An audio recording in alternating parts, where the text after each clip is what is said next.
Hello दोस्तों, examination classes में आपका स्वागत है। आज मैं आप लोगों के लिए यूपी पुलिस कंप्यूटर ऑपरेटर का प्रीवियस ईयर पेपर का क्लास नंबर 9 लेके उपस्थित हुआ हूं। हाँ दोस्तों, जो मेरी थ्योरेटिकल क्लास चल रही है, आप एग्जामिनेशन क्लासेस के चैनल पे आप चले जाइए, वहां प्लेलिस्ट में सारा वीडियो आपको मिल जाएगा। आइए चलिए इस क्लास को डिस्कस करते हैं दोस्तों। इसमें क्वेश्चनों पे वार करते हैं पूरा एनालिसिस के साथ। पहला क्वेश्चन है दोस्तों, who designed super computer in 1960 as at control data corporation CDC. जिसने कंट्रोल डेटा कारपोरेशन सीडीसी में 1960 के दशक में सुपर कंप्यूटर बनाया? Alan Turing, Charles Babbage, Tim Berners-Lee, Seymour Cray. अब बात कर दे दोस्तों, तो इसका आंसर जो है वो शेमर क्रे है, जो 1960 के दौरान सुपर कंप्यूटर बनाते हैं। आज के ये क्वेश्चन दोस्तों, ये है मेरा 2013 का सेट है। 2013 में पहली बार जब यूपी पुलिस कंप्यूटर ऑपरेटर का एग्जाम हुआ था, वो वाला मैं सेट डिस्कस आज से करने लगा हूं दोस्तों। तो आज के अकॉर्डिंग अब हम समझते हैं इसमें क्वेश्चन कैसे बन सकता है। यदि आज के अकॉर्डिंग बने, पूछे कि सबसे फास्टेस्ट सुपर कंप्यूटर इस समय कौन सा है दोस्तों, वो है यूएसए का फ्रंटियर। यूएसए का फ्रंटियर है दोस्तों, जो दुनिया का सबसे फास्टेस्ट सुपर कंप्यूटर है। अच्छा, इसके पहले दूसरे नंबर पे कौन सा है दोस्तों? दूसरा नंबर जान लीजिए, जो जापान का है। किसका है दोस्तों? जापान का है। जापान का है वो सुपर कंप्यूटर है फुगाकू। क्या है इसका नाम दोस्तों? फुगाकू इसका नाम है, जो जापानीज है। फुगाकू इसका नाम है, जो जापानीज सुपर कंप्यूटर है। तीसरे नंबर पे है दोस्तों चाइना का। तीसरे नंबर पर है चाइना का सुपर कंप्यूटर तिहानी 2 है। कौन सा है दोस्तों? तिहानी 2 सुपर कंप्यूटर, जो चाइना का सुपर कंप्यूटर है। ये है दोस्तों इस सीक्वेंस। अब आपको मैं बता देना चाहता हूं कि सुपर कंप्यूटर में अभी तक चाइना जो है 2 साल पहले आगे चला आ रहा था, लेकिन उसके बाद जापान ने जैसे ही फुगाकू 2 निकाला, फुगाकू सुपर कंप्यूटर निकाला, तो फिर चाइना को पीछे कर दिया। अब फुगाकू को भी यूएस फ्रंटियर ने पीछे कर दिया है। ठीक है दोस्तों, आइए चलिए अब नेक्स्ट क्वेश्चन पे वार करते हैं। Who differentiates second and the third generation of computer? Computer की दूसरी और तीसरी पीढ़ी के क्या अलग करता है? Micro processor, vacuum tube, nano technology, artificial intelligence. इतने पे रुक जाइए। अब थोड़ा आइए यहाँ पे पहले जनरेशन के बारे में समझ लेते हैं। फर्स्ट जनरेशन दोस्तों, फर्स्ट जनरेशन के बारे में बात करेंगे। फर्स्ट जनरेशन का अब सत्र लिखिए, 1942 टू 1955। फर्स्ट जनरेशन का सत्र। देखिए, सत्र से क्वेश्चन नहीं आएंगे, क्योंकि सत्र में हर एक बुक में अलग अलग डिकेट बनाया गया है, इसलिए सत्र से क्वेश्चन एग्जैक्ट नहीं पूछे जा सकते हैं दोस्तों। तो फर्स्ट जनरेशन में क्या आया दोस्तों? जब ये सत्र चला तो उस समय आया था वैक्यूम ट्यूब। उस समय वैक्यूम ट्यूब आया था। सेकेंड जनरेशन में हम बात करेंगे दोस्तों, जिसका सत्र है 1955 टू 1964। यहां पे आया था दोस्तों, इसमें खोज हुई थी ट्रांजिस्टर की। किसकी खोज हुई थी दोस्तों? ट्रांजिस्टर की खोज हुई थी। अब आ जाइए दोस्तों थर्ड जनरेशन में। थर्ड जनरेशन का सत्र लिखिए, 1965 टू 1974। यहां पे क्या आया था थर्ड जनरेशन में दोस्तों? यहां पे आया था इंटीग्रेटेड सर्किट, मींस आईसी आया। फोर्थ जनरेशन में दोस्तों, फोर्थ जनरेशन कब से कब तक? 1975 टू 1989। इसमें आया था दोस्तों माइक्रो प्रोसेसर। क्या आया था दोस्तों? माइक्रो प्रोसेसर इसमें आया। अब यहां तक समझ में आ गया। तो लास्ट वाला पांचवा जनरेशन, 5 जनरेशन में दोस्तों क्या आया? फिफ्थ जनरेशन में 1989 टू टिल नाउ अभी तक इसमें आया था दोस्तों आर्टिफिशियल इंटेलिजेंट मींस एआई। अब आपके क्वेश्चन का जवाब मिल गया, बताइए कौन सा सही है। फोर्थ जनरेशन में देख लीजिए यहां पे मैंने क्या लिखा है, माइक्रो प्रोसेसर। ठीक है दोस्तों, आगे चलता हूं।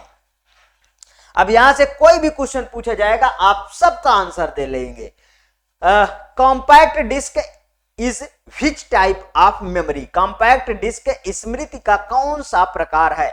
प्राइमरी मेमोरी है, रैम है, रोम है, सेकेंडरी मेमोरी है। अब इसके बारे में थोड़ी सी बातें जानते हैं, मेमोरी के बारे में थोड़ी सी बातें के डिस्कस करेंगे। चलिए, मेमोरी के कितने टाइप हुए, मेमोरी के 2 टाइप हुए।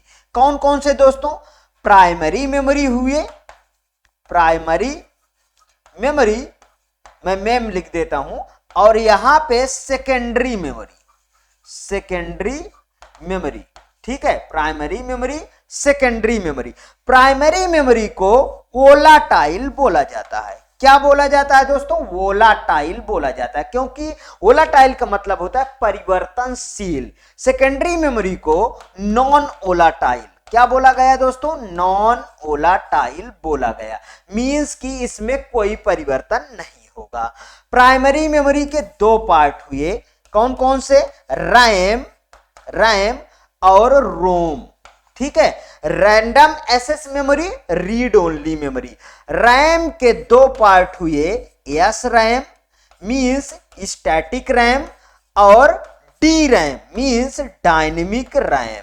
ठीक है, रोम के कौन कौन से पार्ट हुए, P ROM means programmable read only memory, EPROM erasable programmable read only memory, EEPROM means electrically erasable programmable read only memory. अब यहां पे आ जाइए दोस्तों सेकेंडरी मेमोरी में। सेकेंडरी मेमोरी में हमारे पास देखिए क्या है, सीडी, डीवीडी,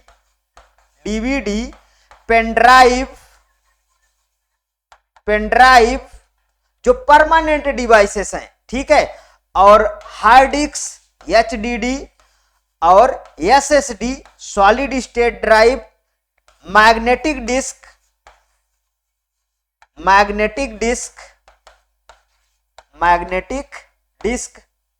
ठीक, ये सब इसमें आते हैं। अब देखिए, इसका जब थ्योरेटिकल क्लास चलाऊंगा तो इनको और अच्छे से मैं चार्ट के माध्यम से बताऊंगा। अब इसमें बताइए कौन सा इसमें सही है, ये यहां पे देख लीजिए।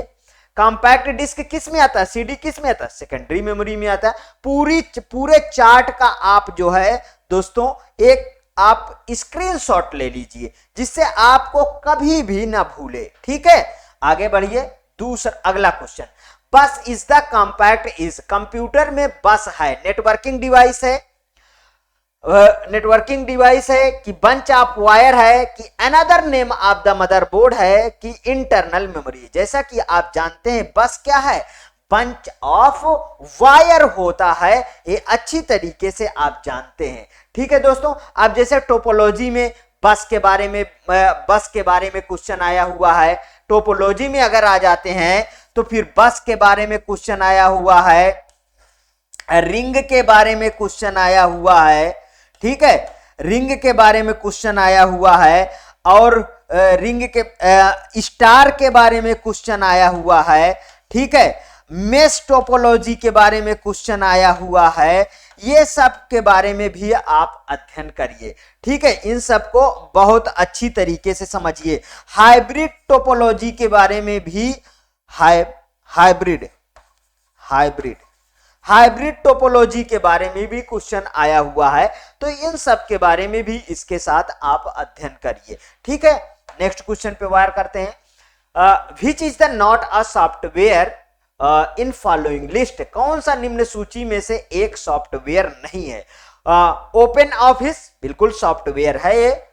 ठीक, ये क्या है, सॉफ्टवेयर है। माइक्रोसॉफ्ट दोस्तों ये तो एक कंपनी है ना, ये एक कंपनी है, ये कोई सॉफ्टवेयर नहीं है। ये सॉफ्टवेयर जो लॉन्च करता है वो माइक्रोसॉफ्ट ऑफिस लॉन्च करता है। माइक्रोसॉफ्ट ऑफिस आप पढ़े होंगे, ये वाला ठीक है। माइक्रोसॉफ्ट ऑफिस ये सॉफ्टवेयर है, ये तो कंपनी है, ठीक है, तो यही ऑप्शन सही है। डॉस सॉफ्टवेयर है, एंटीवायरस सॉफ्टवेयर है, ये भी सॉफ्टवेयर है दोस्तों, और ये भी सॉफ्टवेयर है। ठीक, इतना समझ में आ गया। Next question, which is the not a peripheral device, कौन एक परिधीय डिवाइस नहीं है। पेरिफेरल डिवाइस क्या होता है? पेरिफेरल डिवाइस होता है दोस्तों एक्सटर्नल डिवाइस। एक्सटर्नल डिवाइस को ही क्या बोलते हैं? पेरिफेरल डिवाइस बोलते हैं, जो आप बाहर से अटैच करते हो। Visual display unit, main memory chip, modem और पेन ड्राइव। ठीक है, तो इसका आंसर क्या है? Main memory chip. ठीक है, नॉट अ पेरिफेरल डिवाइस। ये भी पेरिफेरल डिवाइस है, बाहर से अटैच करते हो। मॉडेम आप जानते हैं, इसका फुल फॉर्म लिख लीजिए, बार बार पूछा गया। मॉड्यूलेटर, डीमॉड्यूलेटर, क्या है इसका फुल फॉर्म दोस्तों? मॉड्यूलेटर, डीमॉड्यूलेटर, मॉड्यूलेटर, डीमॉड्यूलेटर, ध्यान रखिएगा, मॉड्यूलेटर, डीमॉड्यूलेटर। पेन ड्राइव आप जानते हैं ये, ठीक है। पेन ड्राइव का दूसरा नाम क्या है दोस्तों? फ्लैश ड्राइव, ध्यान रखिएगा, फ्लैश ड्राइव। ये बार बार पूछे हुए क्वेश्चन है दोस्तों, इनको आप अच्छी तरीके से ध्यान रखिएगा, क्योंकि इनसे बहुत तरीके के क्वेश्चन पूछे गए हैं। चलिए नेक्स्ट क्वेश्चन पे वार करते हैं।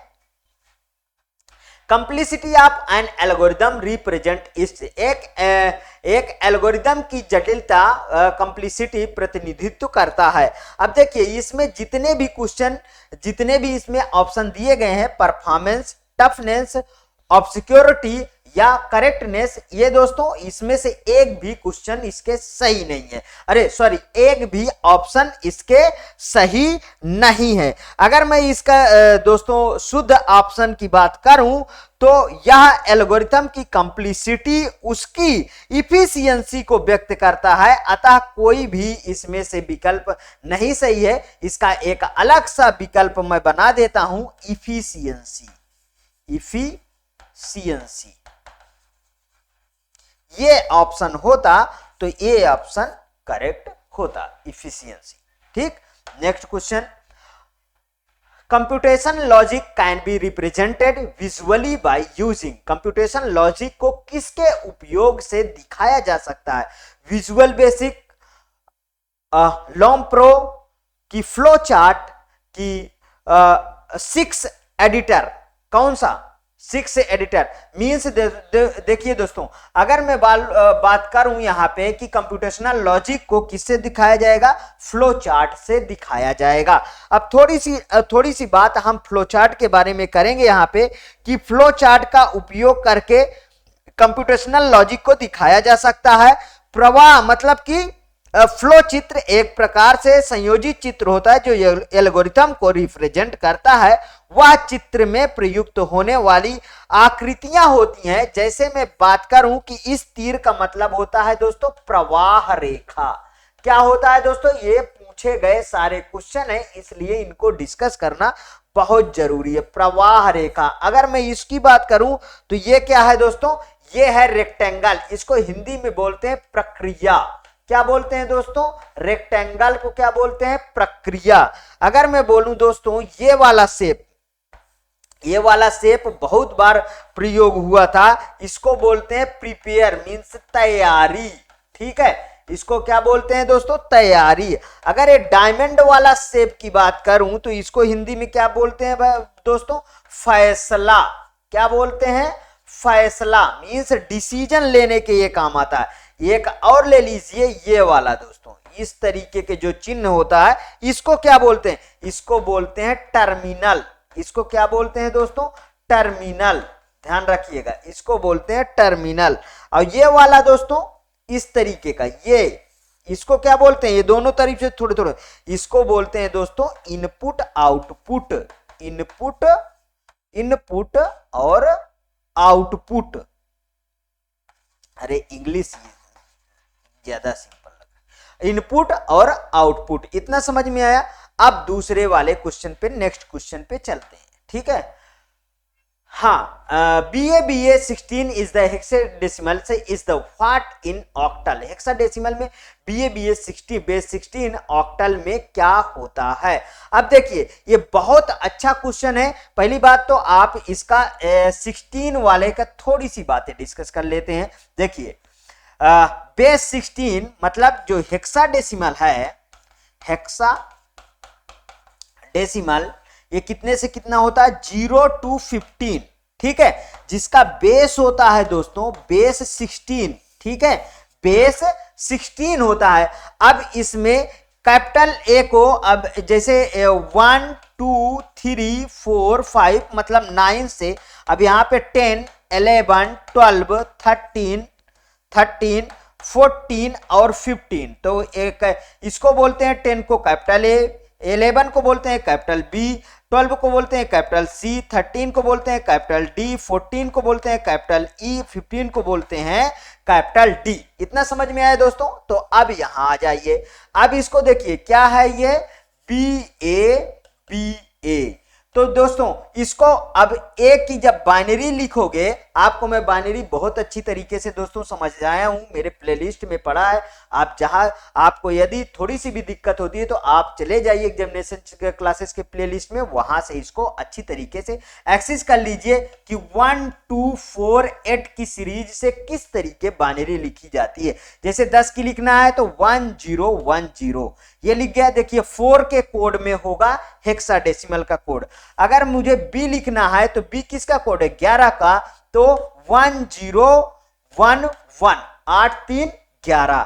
फिर से मुझे लिखना है किसका, 10 का कोड लिखना है 1010, ठीक है। फिर बी का कोड लिखना है दोस्तों, तो मैं क्या लिखूंगा, बी का कोड बताइए 1011। इतनी चीजें आपको समझ में आ गई। जब इतनी चीजें आपको समझ में आ गई तो अब यहां से हमें ऑक्टल में बनाना है, तो इसको 3-3 के पेयर में बना लीजिए। इसको 3-3 के पेयर में आप बना लीजिए। अब देखिए इसमें 3 नहीं, इधर पूरा हो रहा, तो इधर क्या लिखेंगे दोस्तों, इधर 2 0 बढ़ा लीजिए। यहाँ पे देखिए ये कितने का, 2 का है, ये कितने का, 7 का है, ये कितने का, 2 का बाइनरी है, ये कितने का है, 5 का है, ये कितने का, 3 का है, और ये कितने का है, 1 का है। मीन्स 1 3 5 2 7 2। ये क्या किस में चेंज हो गया, ऑक्टल में। देखिए कहीं मिल रहा है क्या, 1 3 5 2 7 2। ये देखिए यहां दोस्तों बता दूं कि इस तरीके के क्वेश्चन को कभी भी गलत नहीं करिएगा। ये पेड क्वेश्चन होते हैं, ये 1 नंबर आपको फ्री के देके जाएंगे, ध्यान रखिएगा। नेक्स्ट क्वेश्चन पे वार करते हैं। 4.77 megahertz and 10 megahertz are example of input output speed, data transfer speed, computer clock speed specification, data storage speed. इसका सी ऑप्शन बिल्कुल करेक्ट है दोस्तों, क्योंकि सी ऑप्शन थोड़ी सी बातें हम जान लेते हैं, क्लॉक रेट। थोड़ी सी बातें क्या जानेंगे दोस्तों, क्लॉक रेट के बारे में हम जानते हैं कि क्लॉक रेट क्या है। थोड़ा ध्यान से समझिएगा। सीपीयू के प्रोसेसर की गति बताती है, प्रोसेसर की गति मापने का एसआई मात्रक जो है वो क्या होता है दोस्तों, हर्ट्ज होता है। हर्ट्ज का प्रयोग फर्स्ट जनरेशन के कंप्यूटर में किया गया था, जबकि प्रोसेसर की गति कम होती है। आज के समय अधिक गति के प्रोसेसर के कारण हम किस में नापते हैं, मेगाहर्ट्ज में नापते हैं आज के समय में। और ये कब समय में, ये फर्स्ट जनरेशन के समय नापने का काम आता है। और इसमें क्या किससे नापा गया, गीगाहर्ट्ज आज के जमाने में का प्रयोग कंप्यूटर क्लॉक स्पीड स्पेसिफिकेशन के लिए हम इनका उपयोग करते हैं, ध्यान रखिएगा, ठीक। Next question, boot loader program which is the invokes the booting of the system in store। Boot loader program जो सिस्टम की बूटिंग करता है या कहां स्टोर होता है, तो ये आप अच्छी तरीके से जानते हैं दोस्तों कि पहली बात तो बूट क्या होता है। आप थोड़ा सा बातों को समझिएगा, ठीक है, कि बूट क्या होता है। जो जब स्टार्टिंग कंप्यूटर होता है, एक जब कंप्यूटर आप खरीद के लाते हो तो कंप्यूटर एक तरीके का पूरा बॉक्स होता है, डिब्बा होता है, उसमें कुछ होता नहीं है।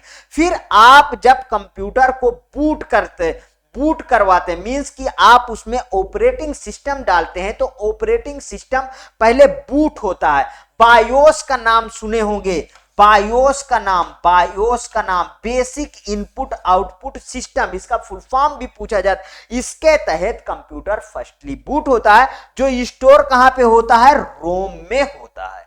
कहां पे होता है दोस्तों, रोम। रोम का फुल फॉर्म क्या है दोस्तों, read only memory, read only memory. अब देखिए, अभी अभी मैंने बताया था, जब इसके प्रीवियस वाले क्वेश्चन में मैंने मेमोरी के चार्ट बनाया था।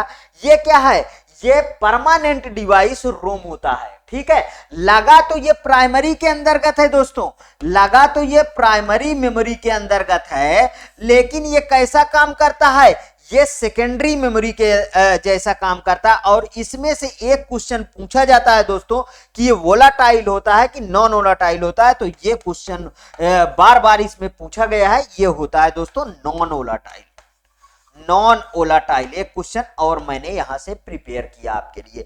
ये क्या पूछा जाएगा, नॉन वोलाटाइल। तो बात आती है बायोस की, जब बूट होता है, तो बूट होता है कंप्यूटर, तो कहां पे स्टोर होता है दोस्तों, रोम में होता है, जो बेसिक इनपुट आउटपुट सिस्टम के तहत कंप्यूटर बूट होता है, ठीक है। और फिर उसमें सॉफ्टवेयर इंस्टॉल होना शुरू हो जाते हैं, जब विंडो डल जाती है दोस्तों। अब आप कहेंगे कि सर विंडो कहां पे इंस्टॉल होती है, ये भी तो समस्या हो गई ना कि विंडो कहां पे इंस्टॉल होती है।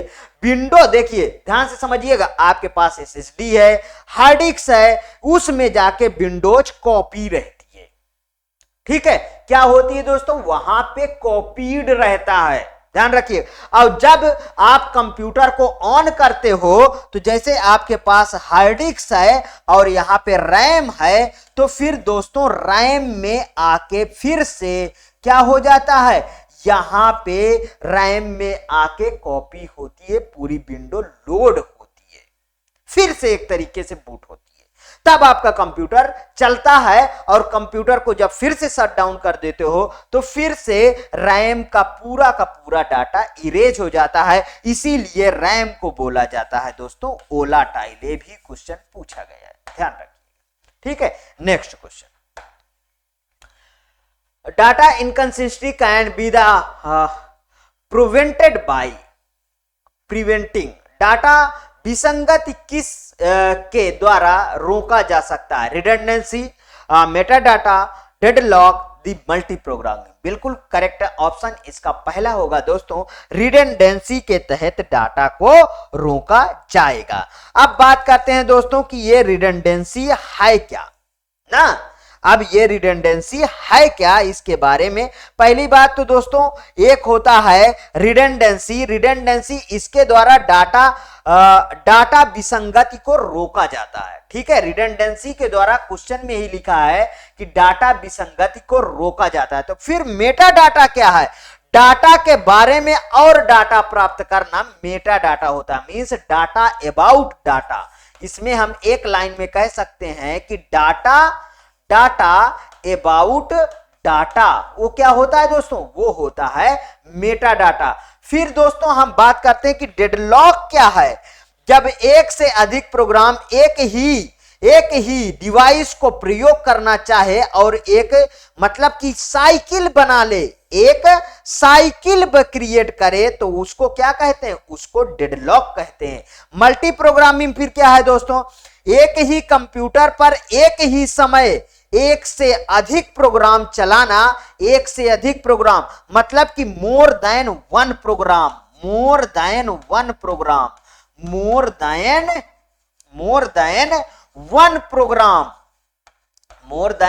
प्रोग्राम को एक साथ रन कराना, उसे कहते हैं दोस्तों मल्टी प्रोग्रामिंग।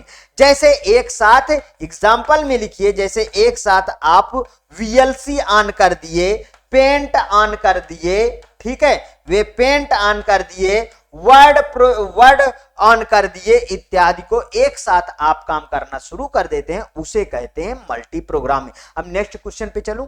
ओके दोस्तों, employ salary should not be the greater than 12,000 this is, कर्मचारी वेतन 12,000 रुपए से अधिक नहीं होना चाहिए। इंटीग्रिटी कांस्टेंट है कि रिफरेंशियल कांस्टेंट है कि ओवर डिफाइंड कांस्टेंट है कि फेसिबल कांस्टेंट है। क्या है? इंटीग्रिटी कांस्टेंट्स के अंदर ये आता है। अब इंटीग्रिटी कांस्टेंट क्या है, इसके बारे में दो वर्ड केवल बोलूंगा कि इसका अर्थ है कि डाटाबेस में डाटा सही और अच्छी दशा में होना चाहिए। डोमेन एक होता है, दूसरा एंटिटी होता है, तीसरा होता है रेफरेंशियल होता है और चौथा होता है फॉरेन की होता है। ठीक है दोस्तों, अगर हम इस तरीके के बातें करें तो अगर हम बातें करें कि इंप्लॉय सैलरी के बारे में बात करें तो डोमेन जो यहाँ पे इंटीग्रिटी कांस्टेंट के अंतर्गत आता है, जिसमें एक डोमेन जो है 12,000 रुपए मीन्स 12,000 दिया हुआ है। ठीक, इतनी बात समझ लीजिए। Next question, database design includes the functions like, database design के फंक्शन में निम्न में से क्या शामिल है?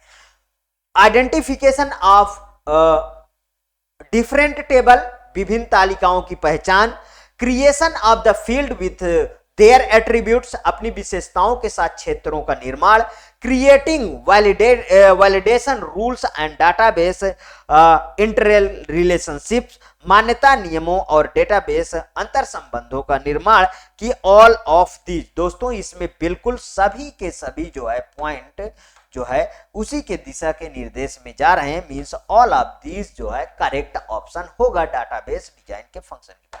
चलिए next question, the numbers of the attributes in relation is the called as its, relation में एट्रीब्यूट्स की संख्या को कहा जाता है। हाँ, अब एट्रीब्यूट की संख्या को कहा जाता है, इसके लिए एक डायग्राम बनाऊंगा छोटा सा, उसको अच्छी तरीके से आप लोग समझिएगा।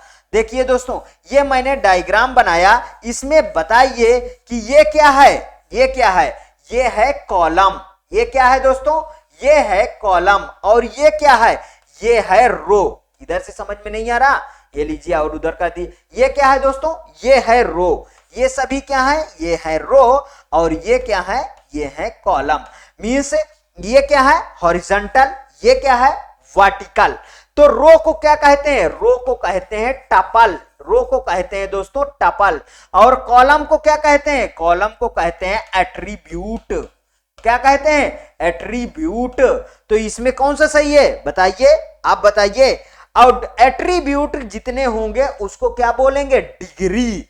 मींस की ऑप्शन सेकंड वाला सही है। टपल रो और एट्रीब्यूट कॉलम, और इसको फिर क्या बोलेंगे दोस्तों? इससे जितने एट्रीब्यूट्स मींस वो क्या कहलाती है? वो कहलाती है डिग्री। ठीक, next question, the column of the table is referred to as the table of column, किसके रूप में जाना जाता है? Tuple, attribute, entity, degree. बताइए, ये तो पुराना ही क्वेश्चन आ गया। पुराना ही क्वेश्चन फिर से रिपीट हो रहा है क्या? बिल्कुल सही। मतलब इसको क्या बोलेंगे दोस्तों? इसको क्या बोलेंगे? एट्रीब्यूट कहेंगे। अभी अभी मैंने बताया। ठीक, next question, ACID is a set of the properties that the guarantee that the database transactions are the processed reliably. Here A stand for acid, इसका शॉर्ट फॉर्म क्या है? एसिड। इसकी प्रॉपर्टी होती है, मैं अभी नोट कराता हूं, गुणों का सेट है जो विश्वसनीयता की गारंटी, यहां ए इज आ। तो इसको चारों को नोट कर लीजिए क्योंकि बार बार क्वेश्चन इससे पूछे गए हैं दोस्तों। एटॉमिसिटी, ए का मतलब होता है एटॉमिसिटी। ए का मतलब होता है एटॉमिसिटी। एटॉमिसिटी, ठीक है।